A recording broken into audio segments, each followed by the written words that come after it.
Well, good afternoon and welcome to this week's camp. It's a funny weekend. It's sunny one minute, overcast the next. Looks like it could rain. The forecast shows possible thunderstorms tonight, so that could be interesting. But at the moment it's quite humid. I stuck my smock on, basically just so I didn't have to pack it. Only got a t-shirt underneath, but sweating coming in. Blimey. Really muggy. But today we're pretty near DPM matching right through, although there is subtle differences because this is British, that's Dutch. Yes, I've got the Dutch army tent, the one that's notorious for leaking, not in my example but for many people, and we've got so-so sort of weather. We'll see how it performs. It's never leaked on me yet.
Right, that's that put up. Throw some gear in. Pretty basic as well. This has got such a thick rubber floor. There's no need for a ground sheet underneath it, or like in some of my tents, especially the cheaper ones, I sometimes put poncho liner in there like carpet, just for puncture protection really, for my air mat. But the thickness of this floor, not an issue. I might have to do some housework first though. Last time I used this was early this year up in Norfolk, and I still seem to have half the contents of Norfolk on the inside.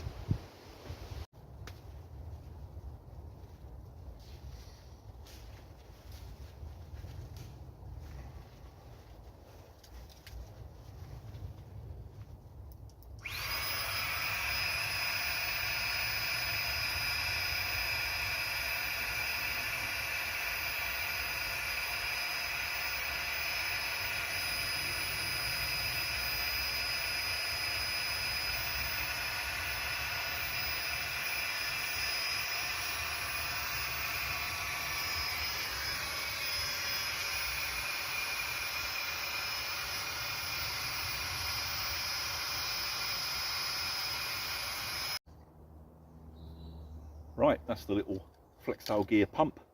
Done its first job, blowing up the sleep mat. For the rest of the evening, it'll also be my lantern. And of course, it's got the USB socket there. It's got a decent sized battery. If I need to top up my phone or headlamp, that'll be the power bank as well. Gotta love a piece of kit that does multiple jobs. And to go in there, we've got the Euro Hike Down 500. It's probably going to be about right for this weekend. It has been a little cooler the last few nights. Not cold, but we've lost that really hot, humid weather. So it was time to bring this out, which is, well, 3 season, I suppose you would say. I think on the waffle they call it sort of 2 to 3 season. It's 3 season for down on the south coast here at least. It should be fine for tonight. That's in there. Find a pillow.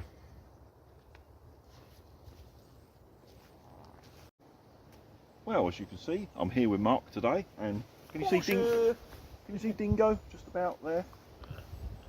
Oh, let her sleep. Little dingo dog. And for once, she's not barking at me.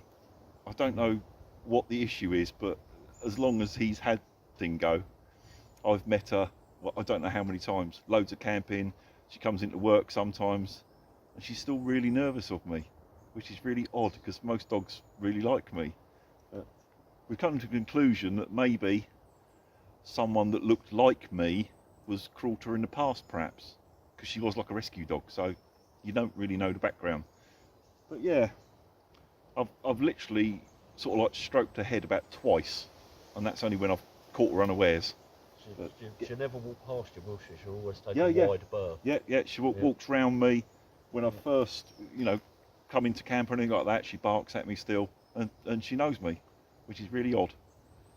Right, time for a sit down. Mark's got the kettle on. Yep. Time for a coffee before doing any more faffing about. Well, we're sitting here having a coffee, and the sky's looking quite grey. It's not looking too clever at the moment, so just in case it does come on, I've stuck up my British Army basher just as a quick sort of like day shelter, somewhere to dive under, because it's guaranteed if it's going to start, it'll be like halfway through cooking a dinner or something stupid. So at least we've got somewhere outside that we can still have sheltered rather than being stuck in a tent. Another thing I like about these tents is just the length of it. I mean, my sleep mat is full size. It's about 6 foot long, and I don't know if you can see, I've got my British Army Bergen in the foot end, plenty of room for it. And that's the full size long back Bergen, 120 litres with the side pouches on. Plenty of room for it. It's got to be between 7.5, 8 foot, the actual floor length. They are advertised, quite often we see them for sale, 2 man. They're not. They're 1 man and gear. You can see there's only about a foot here from the sleep mat to the edge. In emergency, yes, you could sleep 2. You'd have to be good friends.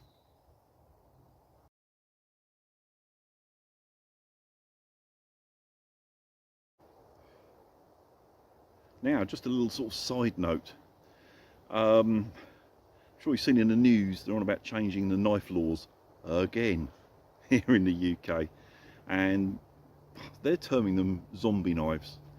And I understand sort of what they mean by that, these fantasy type knives that the kids seem to find fascinating, but the most impractical things in the world. And some of the rules have been done quite loosely.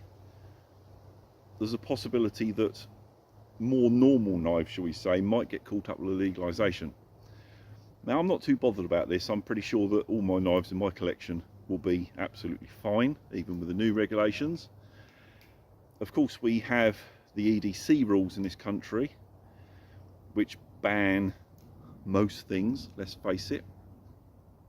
The caveat to that is, remember, if you're camping or going fishing or something like that, you can carry a reasonable size fixed blade knife if you can justify the reasons. You can't walk around with a Rambo replica in the town centre if you're going shopping. Doing something like this, if you got stopped walking into the woodland, you got your bag on with all your gear, the knife's in the bottom, whatever, you've got a justifiable reason. The same as in some cases work knives. I have to use a lock knife for work. It is a work tool. I can justify having that work tool with me. So just be careful. for those people that are worried about basically getting stopped, that sort of thing, I suppose especially if you're living in one of the big cities, there's a bigger chance of the whole stop and search scenario. I do have an answer for you. Oh, I've had this for years. It's the Lansky World Legal. The name's a bit of a clue, isn't it, really? There's something like 150 countries where it's okay to carry this. And although it's a bit of a big beefy specimen, the blade, less than 3 inch, so it falls within the UK EDC rules, and it's not a locking blade, although they have fitted a huge back spring. So you'd really have to be doing something wrong to have this close on you. It's even got a half stop. It's very powerful. It's incredibly strong. When I've been going out travelling light and I've had a small fire, I've even battened small pieces of wood with this to make kindling. It will cope with battening, either hitting it on the blade or even hitting it on the back of the handle. And even after, I don't know how long I've had it, 3-4 years, it still closes up nice and centrally. There is no movement in the blade. It's still as good as the day I got it. So really, just for those people that are worried about carrying a knife for camping, fishing type purposes, because of how things have tightened up, this is perfectly legal. It is the definition of a penknife in UK laws anyway. Blade, less than 3 inches, although it sounds like it, non-locking. So yes, it looks a bit beastie, but you can carry this. You can be stopped while carrying this at any point, unless it's some secure area like a concert venue or an airport, or, you know, there is limitations. Generally speaking, if you're carrying this, this is absolutely fine to have with you.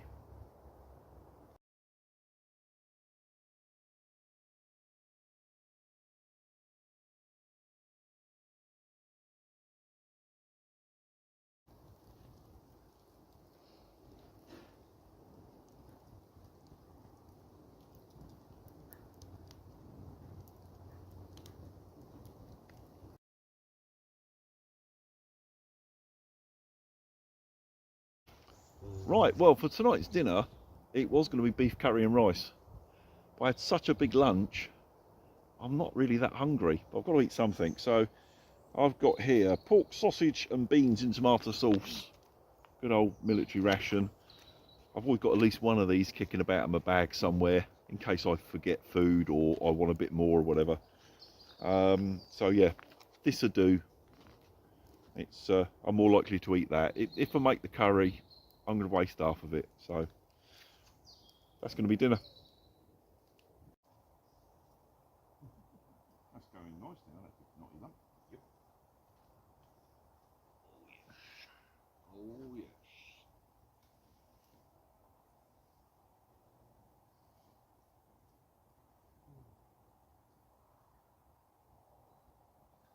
Good flavor.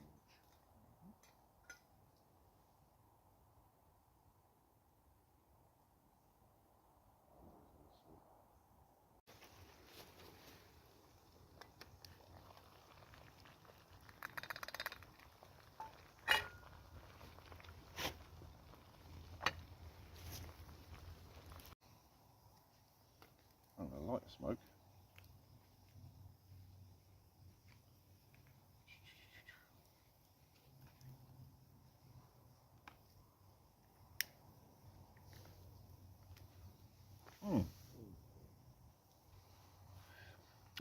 Here's a thought for everyone in the comments. They keep announcing about this smoking ban outdoor venue. Mm-hmm. Now, I was fine about them banning indoors. If I'm in a restaurant or something, I don't want to be eating and it be very smoky, and that's with me being a smoker. But you had the option of the outdoor space. why ban it outdoors?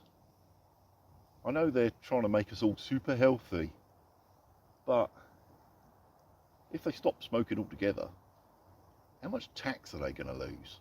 Be a huge amounts of tax, won't it? It's not about being healthy, Alan, otherwise they wouldn't keep pumping highly processed products in people's necks. True. It's about taking away your freedom. But I was thinking the other day, knowing what price my cigarettes are when I'm abroad to here, I'm paying about £10 a day in tax. So it's just me paying £10 a day every day. So multiply that by the amount of smokers in the country. I don't know what it would work out at. It's millions and millions and millions of pounds. They're going to recoup that from somewhere, I can tell you. But yeah, just a thought. What do you think about that? I don't see the point of banning it outdoors. Before too long, the woods would be the only place you can have a fag, wouldn't it? The way things are going. Home would be the only place. Or I don't know. You won't be allowed to smoke indoors because that might be encroaching the civil rights of the person that's sitting in the house with you. It's all about taking away your freedom. Yeah. Control. So we're just sitting here round the fire, having a chat, having a coffee. We've both had dinner. Well, three of us. Dogs had dinner too. It's been quite a chilled out, lazy sort of camp really, apart from processes and firewood. We haven't really done a great deal. It's just been one of them relaxing camps, hasn't it? It's been monging out, haven't we? Yeah, which has been nice. Weather's held off. It's stayed cloudy, but no rain, which is good news. It's only because I put the tarp up. Yeah. Forecast is, at the moment, the updated forecast is for rain overnight, but who knows? Watch this space.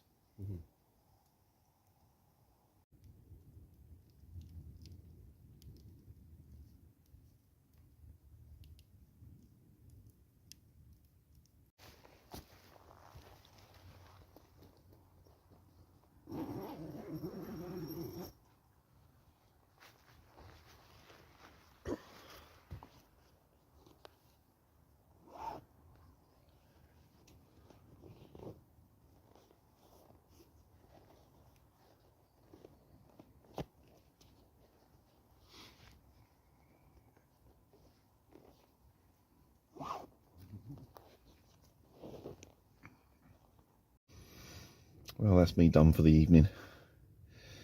Tidied up, packed stuff away, stuck it all in my bag right at the end of the tent because there's enough room here. The only thing I haven't got in here is my chair because I put out that tarp earlier. I've put it underneath the tarp because the forecast is still showing rain overnight from about 1 o'clock, I think, until first light, something like that. It may go on longer, who knows. But yeah, dry evening, that's the main thing. I don't mind it raining overnight. It's just raining in the morning for packing is a bit of a pain, but never mind. We'll see what happens. It might not even get to us. I'll see you in the morning.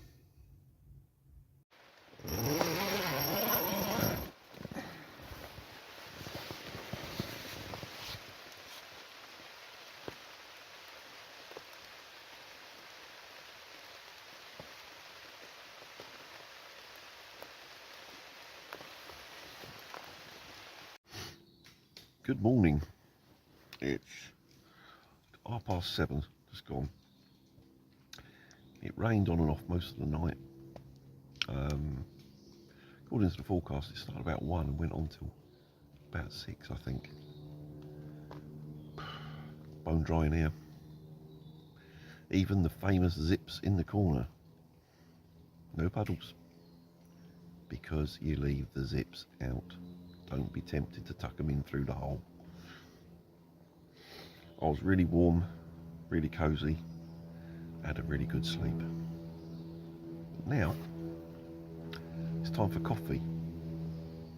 So, yeah, time to get up.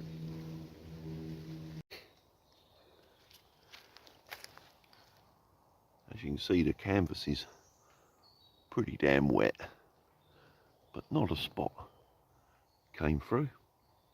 No problem at all. The only problem is I'm going to have to dry that out. So I'll be taking that to work next week. And I'll put it up in the warehouse. Leave it up for a couple of days to dry off. But yeah, got pretty wet. But only outside. Right, have this cup of coffee. And then think about doing some packing. At least it's not raining now.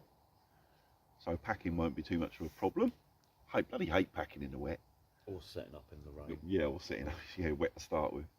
The only downside is going to be the wet tent. But I'm going to carry that separate in its carry bag anyway, so it won't affect the stuff in my bag, so it's no big deal. But much needed coffee first. But, what a bad night. I know it rained a lot. I slept absolutely fine. You slept okay too, didn't you? Yep. Slept absolutely fine. Yeah, cool. First time your Hill Zero temps out in the wet too, isn't it? Yeah. Yep. No issues? Nope. Cool. None whatsoever. No, didn't expect it, really. That's really well made, isn't it? Yeah, good bit of kit. Yeah. So yeah. I'll drink this. I'll see you in a bit. Ta-ra. Bugger off.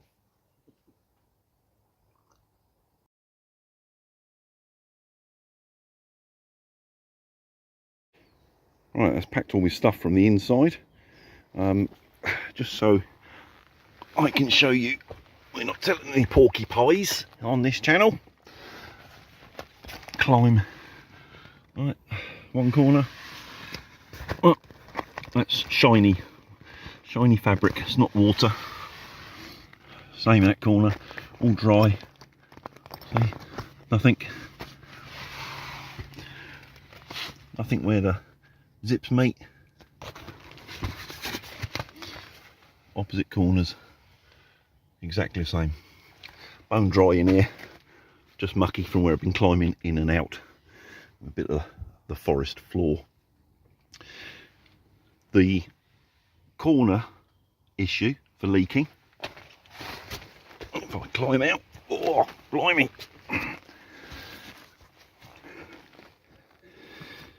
People worry about that hole.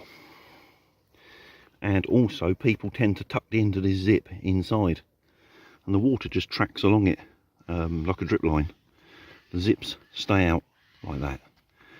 Partially covers the hole and the water don't go in. And also the other thing that you see on some videos here, this little Velcro tab to fasten the pole in the right position. And if it's in the right upright position, that covers, you can see over there, the tri-point where the three zips come together. There is a small hole in the middle. That covers most of it, as long as you've got the Velcro done up and it's, you know, snug and in the right place. So as long as your poles are upright, you leave your zips sticking out and you peg it out as tight as possible, so there's nowhere for water to sort of sit and form a puddle. You shouldn't have an issue. Of course, as I said before, they need proofing when you first get them. You need Fab Seal or something like that. They are getting old. You can't expect them to be perfect. But this one I've had for years now. It's never leaked on me once, no matter how horrendous the weather's been. Last night was, what, about 6 hours, constant rain on and off, something like that. I don't know, I was asleep for most of it. But so the outside, the canvas is absolutely soaked. Inside, bone dry.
Well, that was quite enjoyable. As you can hear, on the edge of the woodlands, bloody traffic. Never mind. It was a good evening and the perfect combination really. Dry evening, wet overnight. I stayed dry in the morning in the pack. Couldn't want more than that really. I'll see you on the next video.